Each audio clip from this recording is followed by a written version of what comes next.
video is about education and things that you can do and things that you can ask for to help your experience going through education, whether it be secondary school, college, university, and ideas that will make it easier and things that you can ask for to help for during exams and things like that. It might be that you or your children are very young, so they're going from a very young age all the way through, or if you're anything like me, it might be a complete sudden event in your life. I was about 14, 15 when things started to play up, and 16 when I realised that I was going to need severe help from my school and my college in helping sit exams and even attend school in the first place. So I'm hoping to give you a couple of ideas that you might be able to implement yourself, that you could ask for. Obviously each individual school might offer something different. Each individual county, if you're in the UK, or state, if you're in America, it might differ. So obviously make sure you're asking, you know, your individual schools, your individual professionals, because I cannot speak for all of them. A good website that I have found to get quite a lot of my own information in the past and just to keep things up to date is something called disabilityrightsuk.org/adjustments-disabled-students. Okay, so one more time, that's disabilityrightsuk.org/adjustments-disabled-students. There's a lot of information on there about the different things that you can request for, obviously UK-wise, exam concessions as well. So that's a really helpful website if you really want to look into this in more detail. Now, most of my tips will be for slightly older children, secondary school and above, so you're looking at about 11, 12 years old. If it is really small kids, the two things that I have got written down is the simple thing of asking if your child can sit on a chair instead of on the floor. And I say this because I've always had dodgy knees, and even though I've always felt a bit conscious, I was allowed to sit on a chair instead of trying to cross my knees on the floor, on the carpet. That's one thing you might want to ask for, especially if the legs and the hips are an issue. And the other one was being allowed inside at break time.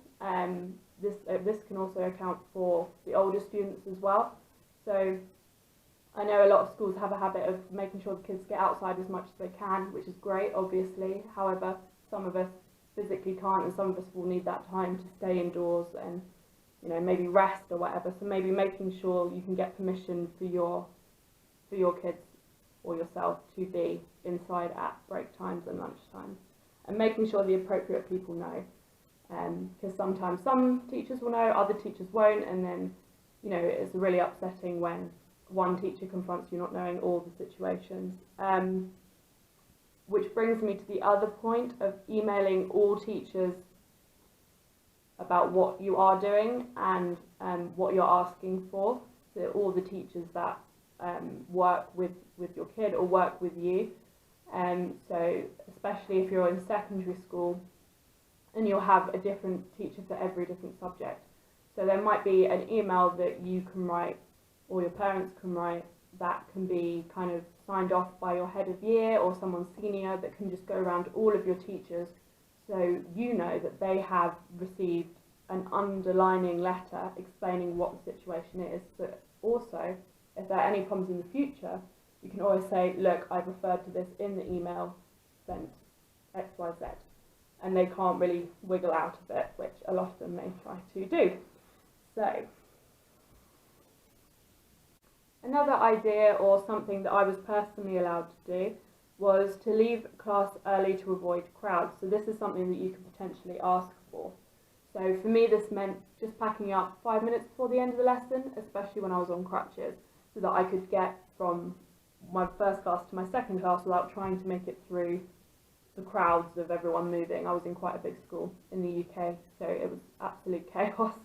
So sometimes being able to leave early or being able to turn up late and have that kind of waived as acceptable is a good idea. And then the other thing you may have access to is lift keys. Now in my school you had to have a key to access the lift because it was monitored who was using it.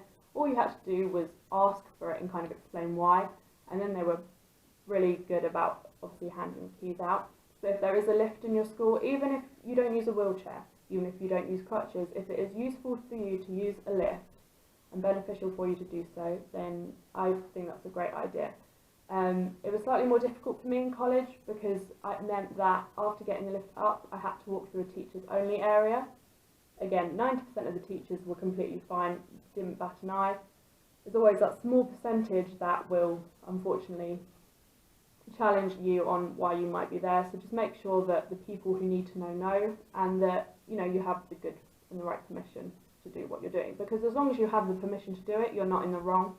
I know it can be quite emotionally upsetting, but if you do want to use it and it is helpful for you, I definitely recommend doing so.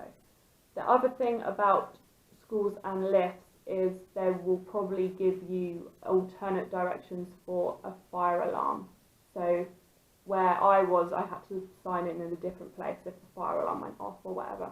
So just make sure that you are up to date with certain regulations when using lifts, especially because schools like to test the fire alarms. This one seems like quite an obvious one, but you never know, and that's to have a good relationship with your school nurse. It sounds ridiculous, why wouldn't you have a good relationship with your school nurse? But I personally find that the better your relationship with the nurse, the more they understand you, because a lot of the times they do have a lot of kids going through the office, trying to get home, trying to get off school, and so they might initially be a bit resistant to you, but I think once you've built up a relationship with the nurse and you've made it clear, and you've listed why you might need to be in the office, why you might need to see her quite often, is always a better starting point than trying to come in kind of late and then not having the things written down or noted in the first place. So always make sure you do have a good relationship with your school nurse. This is something that will develop over time, especially if you spend a lot of time in the school nurse's office. But just be aware, even if you may not even know at the moment who that is, so maybe just make sure you know who the nurse is, they're aware of your conditions and any medications you may or may not take. My next tip is something called a free pass to leave class. That rhymes. Okay. So it depends obviously on schools, on whatever, on their particular rules. In my school, you couldn't just leave class. So they created something that certain students had, which means that they can always give it to the teacher and just leave class. Often it means there isn't an explanation involved, so you don't have to stand there and explain to your teacher why you want to leave. You just give them the pass and you go. So in an emergency, or if you're feeling unwell, or you're just not able to continue, or you just need some space, having that free pass just to hand to a teacher and, be able to be out, maybe just sitting somewhere else or sitting outside without, again, being challenged by teachers is a really, really good idea.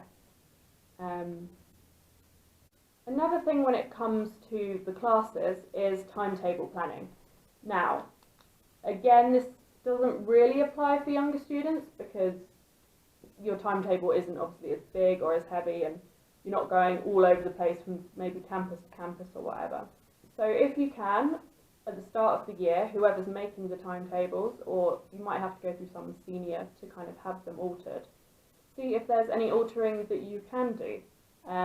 School was a lot more rigid than college, for example, for me. So when I was in college and I was really ill, I had a reduced timetable completely. So I took less classes. My classes were scheduled to be, for example, most of them were in the afternoon because I'm better in the afternoon rather than in the mornings. Or you may be able to have them scheduled so most of your classes are on the same day, so you're actually only in college 3 of the 5 days, that kind of thing. Same with school, maybe non-essential lessons. Obviously that's up to you and your school what that is, whether it be art or religious studies or something like that. Just see if you can shift things around or do what's best for you. It might be they can't, but it's always worth asking if you can look at where the breaks are and shift classes and lessons to where it works best for you. So when it comes to different subject departments, I always think it's really important to speak to your physical education department, your PE department. So obviously all your teachers knowing as much as you want to know is great, but especially if you have something like hypermobile Ehlers-Danlos, where certain exercises, certain things can actually be damaging to your body, you need to make sure you speak to the PE department. for example, trampolines. It was great while I was bouncing, then realised that I wouldn't be able to stop myself because my knees would give way, and so I just kind of ended up on the floor.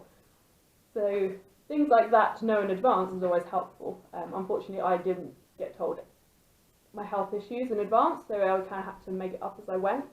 But making sure that the PE department are aware, especially if it's mandatory for you to attend physical education sessions, and knowing that you are able to not participate for the benefit of your health and not, again, be challenged by that. I know for some people, talking to the PE department is quite a big, scary thing. So again, maybe if you don't want to go directly to them, go via your tutor, your head of year, a teacher that you work well with, that knows your condition, that you trust, and help them to guide maybe the conversation. Again, depending on your age, your parents can obviously always get involved as well, if necessary.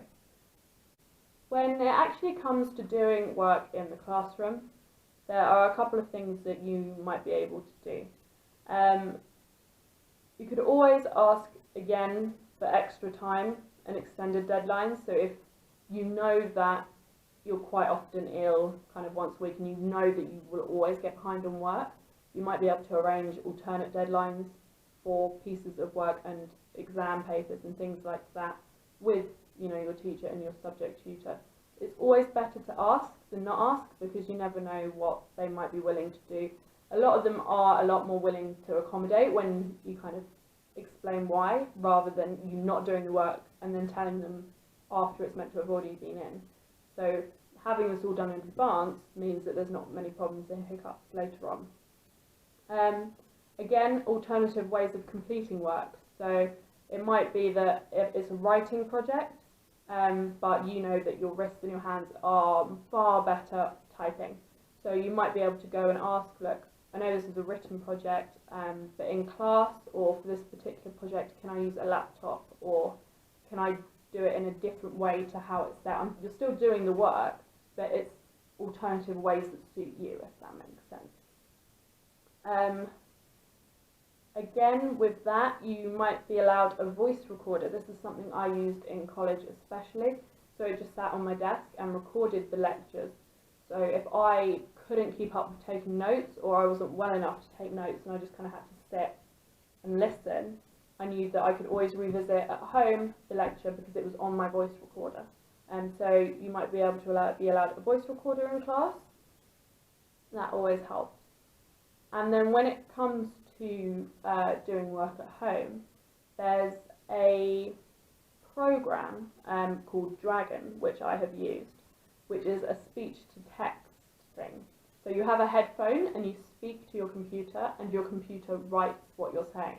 So if you're really struggling to type or to use your hands or even sit up, you can lie down with the headset on, speak your essay, and then it will type it out for you. Obviously, you might want to go through and check it to make sure that it's punctually correct and things. But I used to find that really useful for long essays. I used to have some 50-mark essays, which were absolute killer. There probably are other speech-to-text programs available, but I'm only aware of Dragon, which is why I've said it. Yeah, it's helpful for me, so you might be able to find others that work for you. A couple more left, not much longer. I'm going to do a second video on specific exam concessions that you can use in exams rather than just around school and college. So that it's not too long, I'm going to split it basically. So there is one coming with the concessions you can have within the exams that you sit. But just for now, the last couple, so for around school, college, university, whatever, you can potentially ask for lockers in a different building.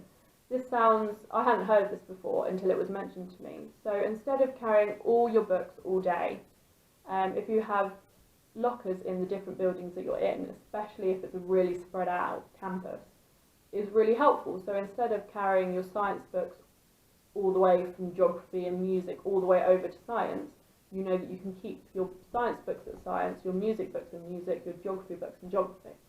So instead of hauling it all around all the time, or hauling it from place to place, you know that in each building you have a specific locker for things for that area. So that's really useful and just means that you're not carrying as much around, which is always useful.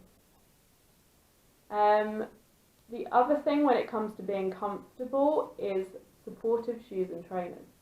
Now, this is less of an issue at college and university because you wear your own clothes. If you go to a school where there is a uniform that you have to abide by, it can be a bit tricky. So sometimes the best thing is just to, again, go to someone senior and say, for health reasons, I need to wear these particular shoes. Obviously, don't take the mick. You know, don't turn up in high heels or whatever, they probably will question that. But trainers especially, my school, you had to have black shoes, but they couldn't even look like trainers even if they were black. So you had to get extra permission to wear shoes that were outside the norm. But that was really helpful, so once I was able to walk around in trainers, especially from building to building, my knees were a lot more comfortable and it was a lot easier for me to do so.